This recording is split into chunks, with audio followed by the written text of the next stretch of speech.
Mi nombre es Eduardo Ramírez. Tengo 73 años, y esta es la historia de cómo mi propio hijo me dejó en un asilo, sin saber que yo era dueño del terreno más codiciado de todo el municipio. No lo digo con rencor, aunque no voy a mentirte, todavía me duele. Porque cuando un hijo te echa de tu propia casa, no solo estás perdiendo un techo, estás perdiendo el respeto, la dignidad y, sobre todo, ese pedazo de alma que pusiste en cada ladrillo con la esperanza de que un día él lo llamara hogar. Viví toda mi vida como albañil en un pueblo humilde del interior, allá en la sierra, donde la tierra es dura pero el corazón de la gente es blando. Fui el típico hombre que trabaja con las manos y calla con la boca. Levanté casas ajenas, escuelas, comisarías, templos, pero la única obra que me llenaba de orgullo era la mía, la que construí para mi Mercedes y nuestro hijo Andrés. Cuando llegamos al pueblo, apenas teníamos para comer. Dormíamos en un cuartucho alquilado con goteras, compartíamos una nafe a querosén con los vecinos y calentábamos el agua en una lata de duraznos en conserva. Pero teníamos algo que muchos no: ganas. Ganas de trabajar, de salir adelante, de hacer una familia de verdad. Y eso hicimos. Yo laburaba en la obra desde que salía el sol hasta que caía la noche. Y cuando volvía, me metía en el terreno baldío que habíamos comprado con lo justo, y ahí me quedaba hasta tarde levantando paredes con los bloques que me regalaban los compañeros o que me traía yo mismo de los sobrantes. Mercedes, mientras tanto, lavaba ropa ajena para sumar unos pesos. Nunca se quejó. Al contrario, cada vez que me veía llegar cubierto de polvo y con las manos llenas de cal, me esperaba con un mate caliente y una sonrisa que me curaba el alma. Cuando nació Andrés, ya teníamos levantado el primer cuarto. Dormíamos los tres ahí, apretaditos pero felices. Mercedes me decía: «Eduardo, nuestro hijo va a crecer con su casa propia, aunque sea con paredes sin pintar». Y así fue. Lo criamos con lo mejor que pudimos. Yo trabajaba como burro, pero cada vez que volvía y lo veía jugando con su camioncito de madera, me sentía el hombre más rico del mundo. Los años pasaron. La casa se terminó. Le pusimos tejas, un jardín, hasta hicimos un quinchito al fondo donde cocinábamos asado los domingos. Andrés fue creciendo y yo, a pesar del cansancio, me empecé a soñar con que él iba a tener una vida distinta, menos dura. Por eso, cuando tuvo edad para la secundaria, lo mandé al colegio del pueblo vecino. Me levantaba a las 5 de la mañana para alcanzarlo a la parada del bus y después me iba a trabajar. Todo por él. Cuando terminó el colegio, se me metió en la cabeza que tenía que ir a la universidad. Imagínate, un hijo de albañil y lavandera, ingeniero. Mercedes me decía: «¿Y cómo vamos a pagar eso, Eduardo?». Y yo le respondía: «Vendiendo mi espalda si es necesario». Y eso hice. Me metí en todas las obras que pude, incluso los domingos. Me ofrecía para hacer techos en los barrios más pobres. Cobraba poco, pero lo suficiente para juntar. Mercedes no llegó a ver a su hijo recibido. Se nos fue en silencio, con ese cáncer que no avisa. La cuidé hasta el último día, cambiándole los pañales, dándole la medicación, peinándola con cariño, como ella me peinaba cuando yo llegaba destruido de la obra. Y Andrés ayudó, sí, pero estaba muy ocupado con sus prácticas profesionales. Después del entierro, me dijo que se iba a vivir con su novia. «Papá, necesito mi espacio», me dijo, y yo no le dije nada. Ya había perdido a mi compañera de toda la vida. No quería perder también al hijo. Los domingos seguía viniendo a almorzar. Yo preparaba milanesas, le tenía la cerveza fría, le ponía la servilleta doblada como en los restaurantes. Después se casó con Patricia, una muchacha de familia de ciudad, bastante distinta a nosotros. Siempre me pareció que me miraba de reojo, como si yo oliera a cal, pero hice lo imposible por agradarle. Cuando vinieron los nietos, creí que la casa volvería a llenarse de risas, y al principio fue así. Pero de a poco las visitas se empezaron a espaciar. Primero cada 15 días, luego una vez al mes. Cuando venían, Patricia ponía cara de fastidio y siempre se apuraba en irse. Eduardo, los chicos están cansados. Eduardo, tenemos que ir al súper. Los nietos se quedaban con ganas de jugar, pero ella ya estaba con las llaves en la mano. Y Andrés empezó a hablar menos, a mirar más el celular que a su viejo. No me quejé, nunca lo hice. Solo empecé a notar cómo esa casa que había construido con el sudor de mi frente se estaba llenando de ausencias. Empecé a pasar los domingos solo, con la mesa servida y la comida fría. Les llamaba para preguntar si iban a venir, pero siempre había una excusa. Un día, con el corazón hecho trizas, me animé a ir a su casa sin avisar. Cuando Patricia me abrió la puerta, me dijo con una sonrisa que no le llegaba a los ojos: «¡Qué sorpresa, Eduardo!». No me ofreció ni un café. Los nietos vinieron corriendo a abrazarme, pero ella enseguida los mandó a jugar adentro. «Se van a resfriar. Es tarde». Era pleno verano. Andrés no estaba. Me quedé en la vereda como un perro sin dueño. Volví caminando despacio, arrastrando los pies, con las manos vacías y el alma rota. Esa noche me senté en el sillón donde solía tomar mate con Mercedes y lloré. Lloré como un chico, porque ese día entendí que algo se había roto para siempre. Y entonces, meses después, cuando Andrés vino con esa cara seria a decirme que los suegros de Patricia se habían quedado sin casa y que pensaban traerlos a vivir conmigo, y que sería mejor que yo me fuera a un lugar donde estuviera mejor cuidado. Ahí fue cuando supe que había llegado el momento de mostrarle a mi hijo que su viejo no era un estorbo, que ese viejo con las manos ajadas y la mirada triste tenía todavía un as bajo la manga, uno muy grande, uno que iba a cambiarlo todo. Y vos, que me estás escuchando, ¿qué harías en mi lugar? ¿Te irías sin chistar? ¿Dejarías que te borraran de tu propia historia? Espera que te cuente lo que pasó después, porque esto apenas empieza. Esa noche no pegué un ojo.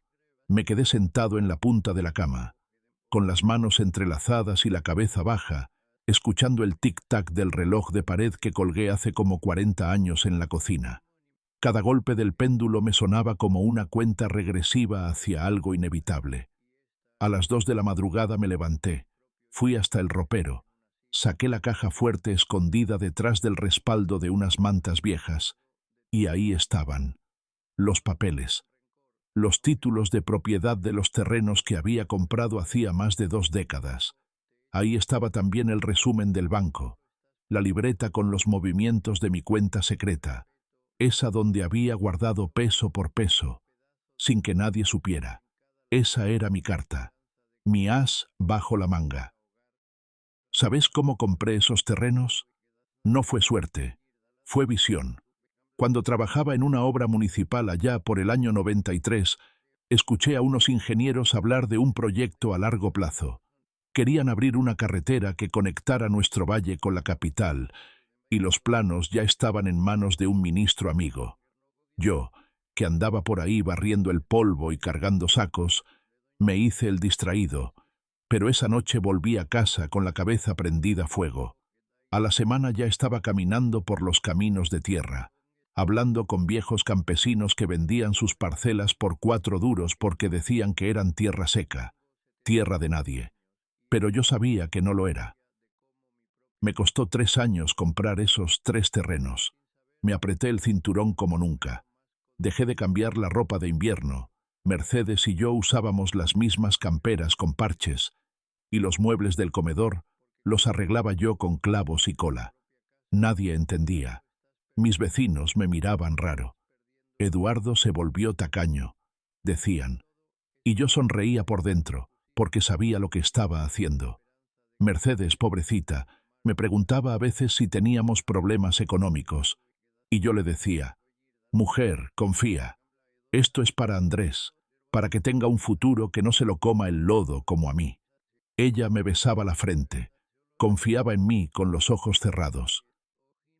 Cuando murió, no había alcanzado a contarle todo. Me quedé con esa espina clavada. Ella merecía saber que su marido, el albañil, el obrero, había hecho algo grande en silencio, que había sembrado algo que un día iba a florecer en grande. Y ahora, tantos años después, estaba a punto de usar eso no como regalo, sino como espada. Una parte de mí se sentía miserable por tener que hacerlo, pero la otra parte, la que todavía tenía dignidad, me decía que ya era hora de poner los límites. Andrés apareció al día siguiente con Patricia y sus suegros. Entraron como si estuvieran visitando un museo, pero con esa mirada que uno le echa a las cosas que pronto serán suyas. Don Roberto, con su bigotito de gallo viejo, empezó a hacer preguntas que me revolvieron el estómago. ¿Cuántos metros cuadrados tiene esta sala? ¿La instalación eléctrica está nueva o ya tiene años? Y lo peor fue cuando dijo, aquí podríamos poner el mueble que trajimos de Buenos Aires. ¿Podríamos? ¿Desde cuándo se hablaba en plural sobre mi casa? Patricia caminaba por los pasillos como si estuviera eligiendo los colores para pintar las paredes. ¡Ay, Eduardo! Esta casa tiene potencial, un poco antigua, pero se puede modernizar. Yo apretaba los dientes, me mordía la lengua. Andrés, por su parte, estaba más amable que nunca. ¿Querés que te prepare un cafecito, papá? ¿Querés que te ayude con los remedios?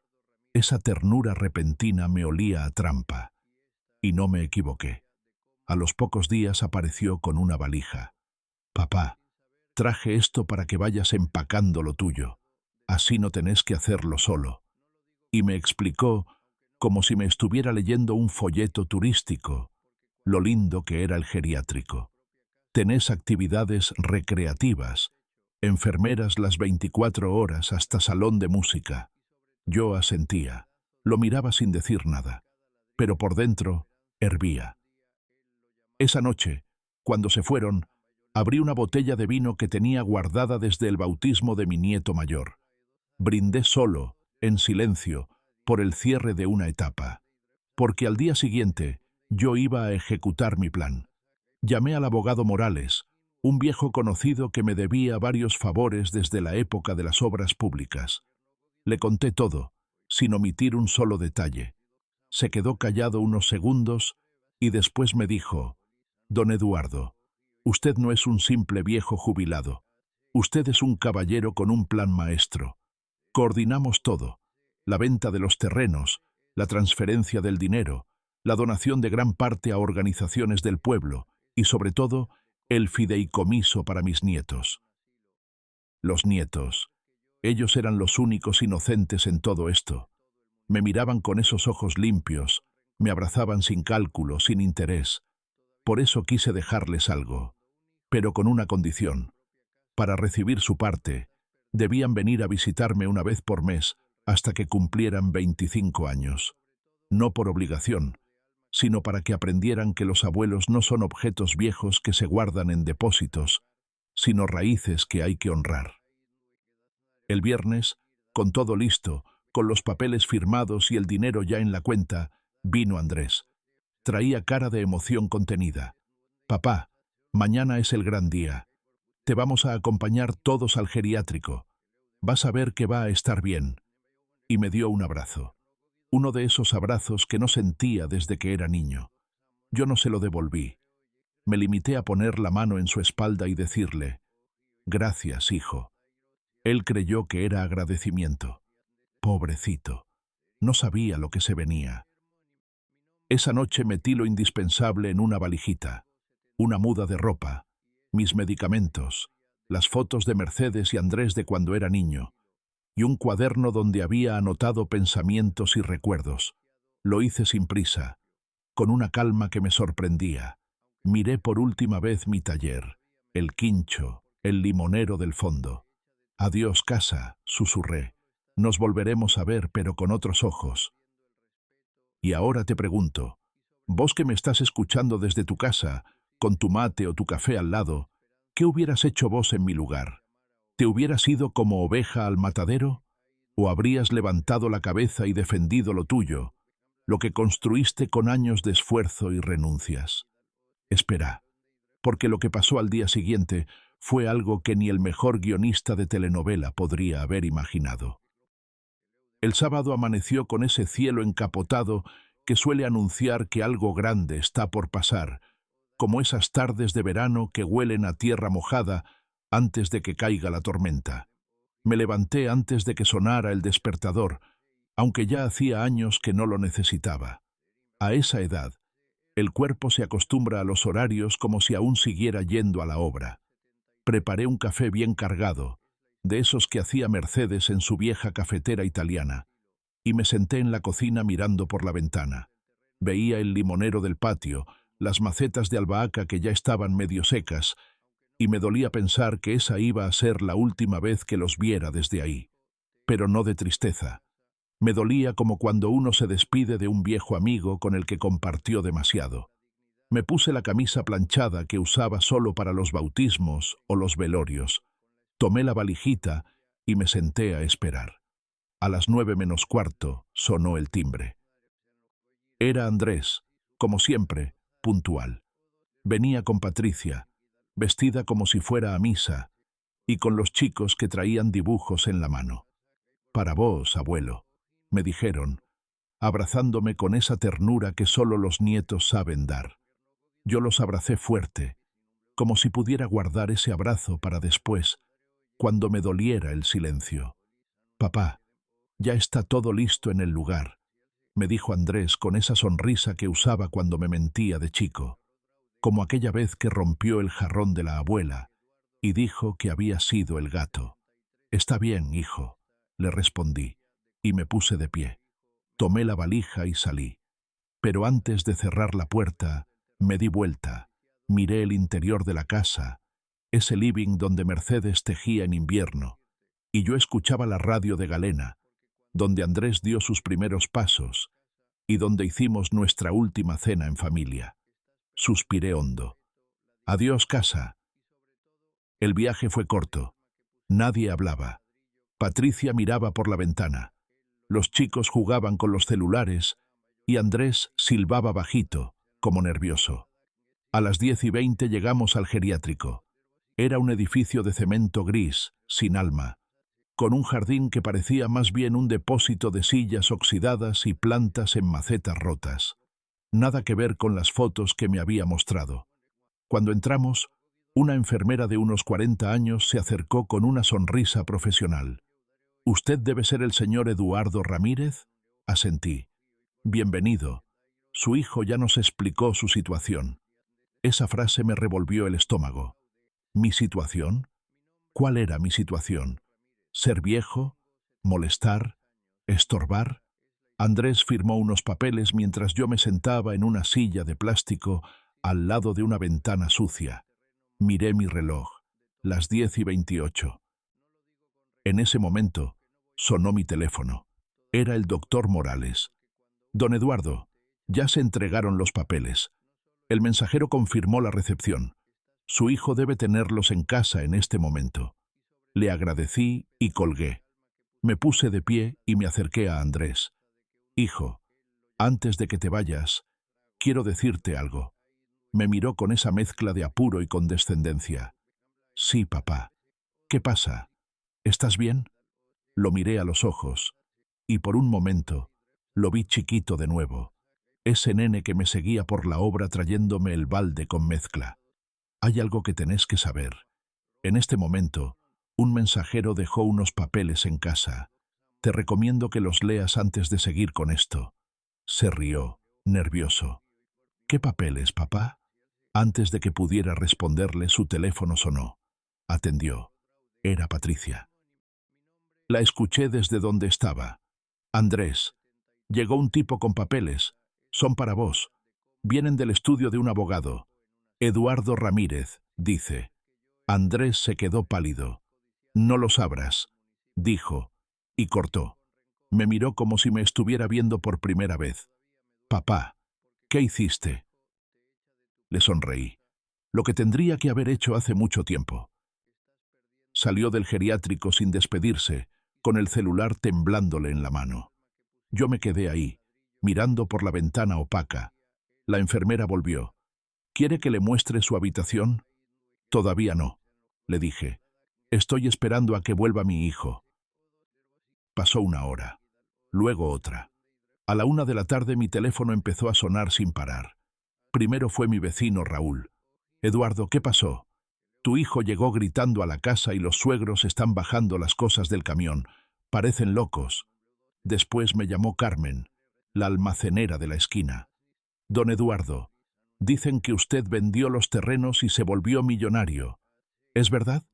Y por último, mi compadre Lucho. Eduardo, la Patricia está llorando en la vereda. Dice que perdieron la casa, la dignidad y la herencia. Y todo en una mañana. A las 2:30 apareció Andrés en la puerta del geriátrico. Venía solo, ojeroso, despeinado, con el sobre marrón en la mano. Se sentó frente a mí, dejó los papeles sobre la mesa y dijo con una voz que no le conocía: ¿Es verdad todo esto, papá? Asentí en silencio. Él empezó a leer. Los títulos de propiedad de los terrenos, el contrato de venta firmado, el comprobante de la cuenta bancaria. Papá, ¿todo esto es tuyo? Era, le dije. Ahora la mayoría va para comedores, asilos y hogares para niños. El resto está para tus hijos. Pero vos, Andrés, vos tenés lo que elegiste. Levantó la vista con los ojos enrojecidos. Papá, no sabía... Lo interrumpí. No, hijo, no sabías porque nunca te interesó saber, porque dejaste de mirarme hace años, porque me trataste como un mueble viejo, como un estorbo. Yo quise darte todo esto como herencia, como un regalo silencioso, pero vos me echaste antes de tiempo. Se tapó la cara con las manos. Papá, perdóname. Lo miré con ternura, con el corazón ya sin rabia, solo con esa tristeza serena que da el tiempo. Te perdono, hijo, pero eso no cambia lo que hiciste. La herencia ya tiene dueño. El amor, el respeto, no se compran con disculpas. Nos quedamos en silencio largo rato. Después se levantó y se fue sin decir más. No lo volví a ver durante meses. Y yo, ese mismo día, dejé el geriátrico. Me fui a casa de mi hermana Rosa, que me esperaba con una sopa casera y una sonrisa que me abrazó más que cualquier palabra. Por primera vez en años, me sentí visto, valorado. Empezaba una nueva vida, una vida sin miedo, sin mendigar afecto. Y vos, sí, vos que llegaste hasta acá, que tenés tus años encima y tus heridas también, ¿te animarías a hacer lo mismo? ¿O te quedarías esperando cariño donde ya no queda ni una gota? Pensalo, porque no hay edad para recuperar la dignidad. Los primeros días en casa de mi hermana Rosa fueron una mezcla de alivio y de silencio. Me sentía como esos pájaros que logran salir de la jaula, pero todavía no se animan a volar. Rosa, que siempre fue de carácter fuerte y voz suave, me recibió con esa mirada que tienen los hermanos cuando saben que algo dentro tuyo se rompió, pero no preguntan, solo acompañan. Me preparaba el desayuno temprano, como lo hacía mamá cuando éramos chicos, con pan calentado a la sartén, un poco de aceite de oliva y café negro. Y después me dejaba en paz, sin forzarme a hablar. Me dejaba caminar por el parque, sentarme en el banco frente al kiosco de diarios, mirar a la gente pasar y respirar. Respirar de verdad, como no lo hacía desde hacía años. Y es que cuando te maltratan despacito, gota a gota, como me pasó a mí, uno se acostumbra al dolor. Ya no duele como al principio, pero te aplasta igual. Te convertís en una sombra, en un objeto útil que solo sirve cuando alguien necesita algo. Y lo peor es que muchas veces te lo hacen los tuyos, tu propia sangre.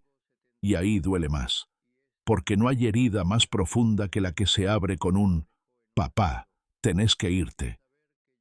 En ese departamento pequeño que me alquilé con parte del dinero, frente a una placita llena de jacarandás y bancos de hierro, empecé a recuperar algo que creía perdido.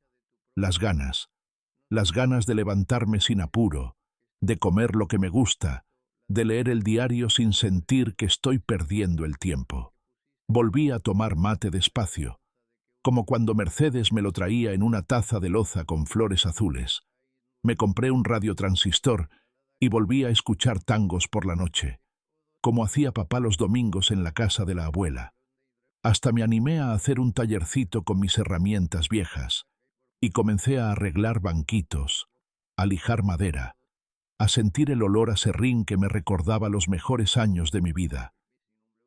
Pero lo más hermoso de todo fue descubrir que, incluso después de una traición tan grande, se puede volver a confiar en las personas. Una mañana, mientras ayudaba como voluntario en un comedor infantil del barrio, porque sí, con parte de la plata me ofrecía financiar meriendas para los chicos que venían sin nada en el estómago. Conocí a Esperanza, una señora viuda, de sonrisa tímida, pelo entrecano y voz pausada. Me llamó la atención la forma en que hablaba con los niños, como si cada palabra tuviera el peso justo, ni más ni menos. Nos pusimos a charlar un día que faltó una de las cocineras, y yo me ofrecí a pelar papas. Ella me miró y me dijo: «Usted no parece de los que pelan papas, don Eduardo». «Yo he pelado cosas peores en la vida», le respondí, y ahí arrancó algo. Empezamos a tomar café juntos después de cada jornada.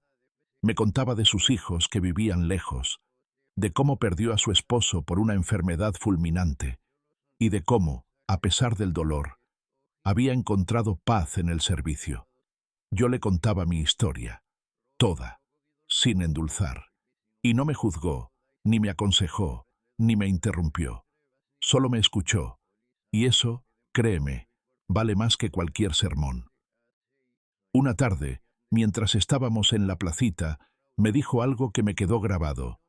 «Don Eduardo, usted tiene una luz que muchos perdieron, tal vez porque se pasó la vida dándosela a otros que no la supieron ver».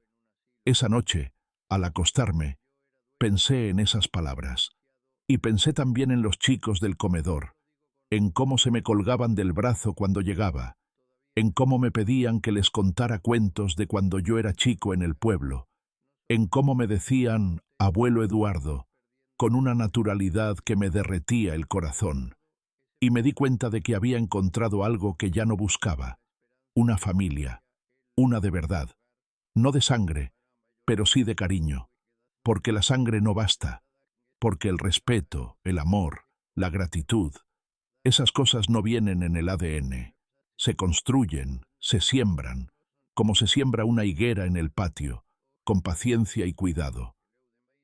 El tiempo fue pasando, lentamente, como debe pasar cuando uno empieza de nuevo. Me apunté a un taller de carpintería para jubilados. Hacía juguetes de madera, banquitos, pequeñas repisas que después donábamos a escuelas rurales. Conocí a don Facundo, un exferroviario que decía que su hija lo metió en un hogar porque necesitaba su habitación para un emprendimiento de yoga. Nos hicimos amigos. Tomábamos mate en el parque, hablábamos de todo y de nada. Me decía: «Eduardo, la mejor venganza es vivir bien». Y tenía razón. Mientras tanto, del pueblo me llegaban noticias. Por los vecinos, por los que todavía me llamaban para saludarme en las fechas importantes. Me contaron que los suegros de Andrés no habían durado ni un mes en la casa, que empezaron las peleas, que Patricia se volvió loca, que los domingos ya no eran almuerzos, sino campos de batalla, que vendieron su departamento con la idea de quedarse con lo mío, y ahora estaban alquilando una pieza atrás de una ferretería. Y Andrés iba todos los días al trabajo, pero volvió a ser ese muchacho callado, encerrado en sí mismo, sin familia que lo abrace. Patricia, por lo que supe, se fue con los chicos a casa de sus padres, y le echó en cara haber perdido una fortuna. «Por tu orgullo, Andrés», le gritó. Pero no era orgullo, era dignidad. Y vos que me estás escuchando, que tal vez estás en un momento parecido, que te sentís solo, desplazado, invisible, te lo digo con la mano en el corazón, no te resignes, no te creas menos por tu edad, no permitas que te silencien con caricias falsas o promesas vacías. porque nunca es tarde para empezar de nuevo. Nunca. Lo que se pierde se puede reconstruir. Lo que te arrebatan a veces se convierte en la semilla de algo mejor. ¿Querés saber qué fue de mi vida después de todo esto? Quédate conmigo, que todavía falta la parte más linda. Porque a veces la felicidad llega sin ruido, como una brisa que entra por la ventana en una tarde de siesta. Y esa brisa me trajo a Esperanza. Y me trajo a mí mismo también, a ese Eduardo que había estado dormido tantos años. Fue Esperanza la que me devolvió el gusto por hacer planes. Y mira que a mi edad uno ya no planea mucho. Vive el día. Agradece por no tener dolores en las rodillas, por poder dormir una noche entera sin despertarse al baño.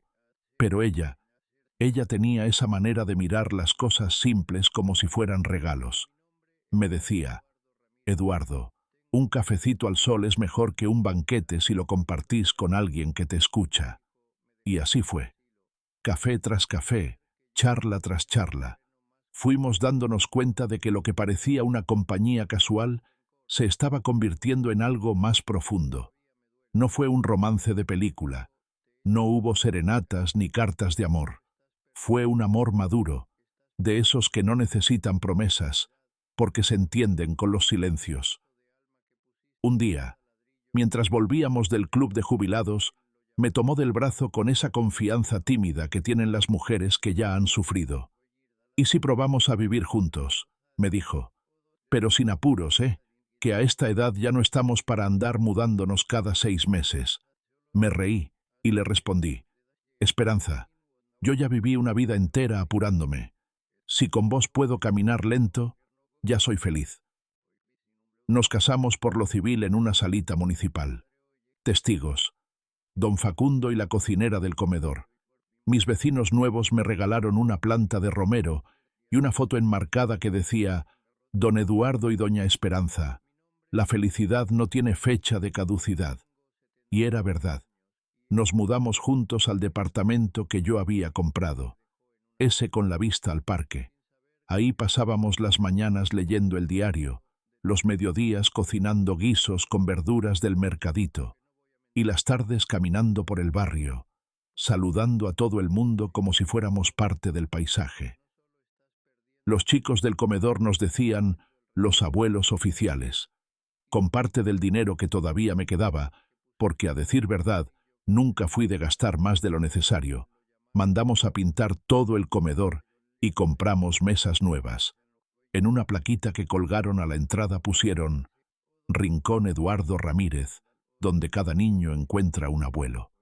Ese día lloré, y no de tristeza, lloré de orgullo, de sentir que, aunque me habían arrancado de mi casa como a un mueble viejo, había encontrado un lugar donde era necesario. Un sábado, mientras servíamos chocolate caliente con Esperanza, un nene de no más de 7 años, Mateo, me abrazó y me dijo: «Abuelo Eduardo, cuando yo sea grande, quiero cuidar a mis papás como vos nos cuidás a nosotros». Me temblaron las piernas. Me dieron ganas de arrodillarme y decirle: «Ojalá que nadie te haga sentir nunca que sos una carga, mi amor». Pero solo le revolví el pelo y le dije: «Eso es lo más lindo que me han dicho en mucho tiempo». Y ahí entendí algo que durante décadas se me había escapado, que la verdadera herencia no es la casa, ni los terrenos, ni la plata del banco.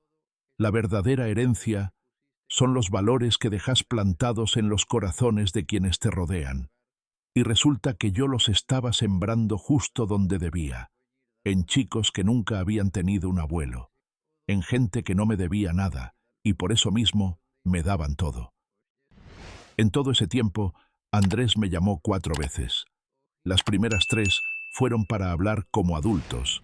Así me dijo, sobre lo sucedido, que si yo estaba dispuesto a reconsiderar, que si podía firmar algo que garantizara su acceso al fideicomiso, que si se podía reordenar el destino de la herencia. Yo lo escuchaba en silencio, y al final siempre le respondía lo mismo: «La dignidad no se negocia, hijo, ni aunque la disfracen de reconciliación». La 4ª llamada fue distinta. Llamó con la voz quebrada. Papá, Patricia me dejó. Se fue con los chicos a casa de sus padres. Dice que no puede estar con alguien que perdió una fortuna por orgullo. Me quedé callado unos segundos. ¿Y vos qué pensás hacer?, le pregunté, y me respondió algo que me dejó helado. No lo sé. Estoy solo, en esa casa vacía, rodeado de recuerdos, sin plata, sin familia. Y por primera vez sentí compasión, no porque hubiera cambiado, sino porque al fin se había dado cuenta de lo que había hecho. Una semana después, recibí una carta, escrita a mano. No era de Andrés, era de mis nietos.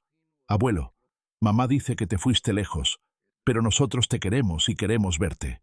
¿Podemos ir a visitarte? Firmaba la mayor.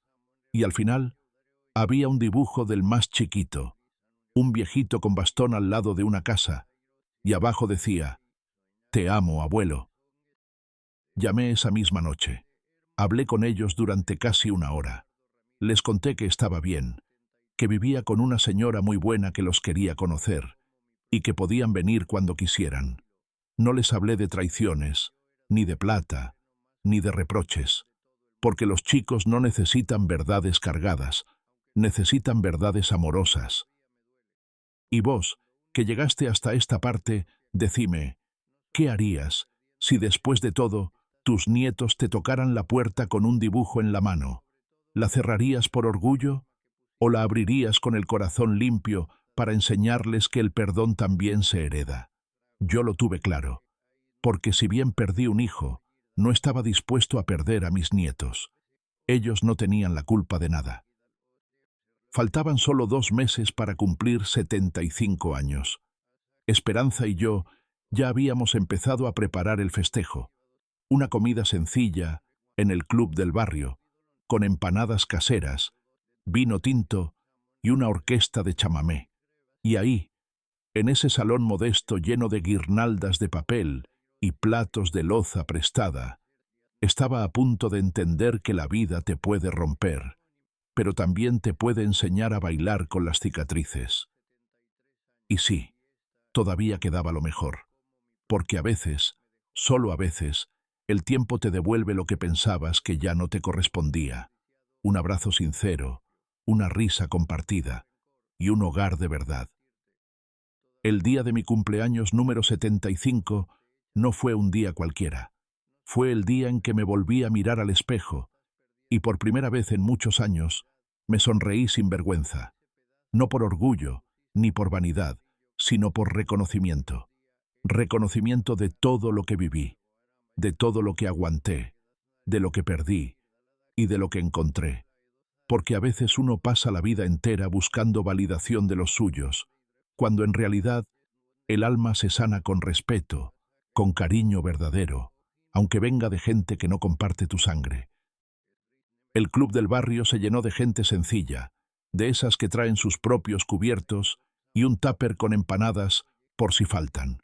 Había globos de colores, banderines hechos a mano y una mesa larga donde la torta, casera y sin decoración, era el centro de todas las miradas. La hizo Esperanza con sus propias manos. Bizcochuelo de vainilla con dulce de leche, como los que hacía mi madre para las fiestas de la escuela.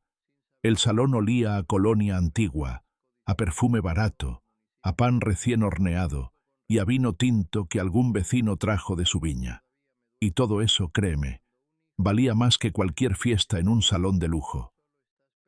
Los chicos del comedor vinieron con sus delantales de colores. Me regalaron un libro hecho a mano, con dibujos y frases que me arrancaron lágrimas que ni sabía que me quedaban. Uno escribió: «Gracias, abuelo Eduardo, por hacernos sentir que valemos». Y ahí, justo ahí, entendí que aunque la vida me había negado muchas cosas, también me había dado otras que no todos tienen. La posibilidad de volver a empezar, de transformar el abandono en abrigo, la soledad en comunidad, la tristeza en un motor.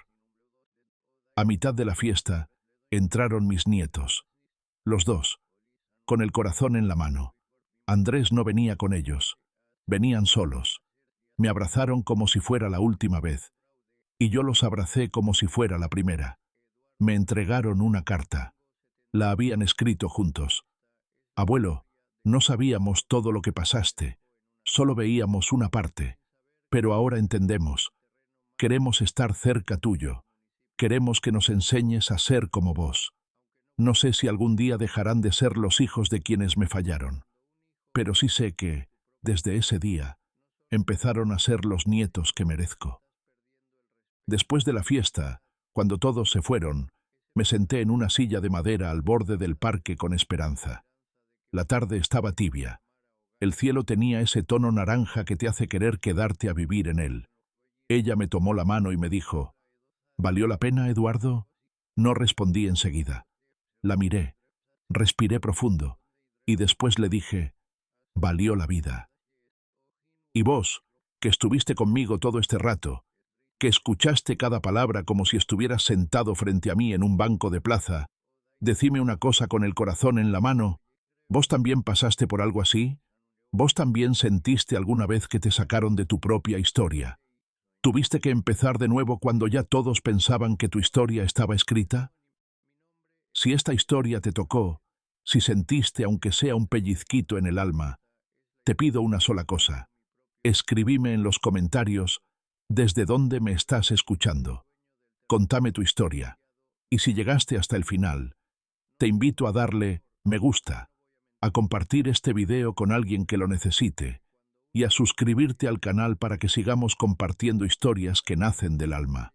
Porque si algo aprendí a esta edad, es que nunca, pero nunca, estamos solos del todo. Gracias por escucharme y recordá, la dignidad no tiene fecha de vencimiento.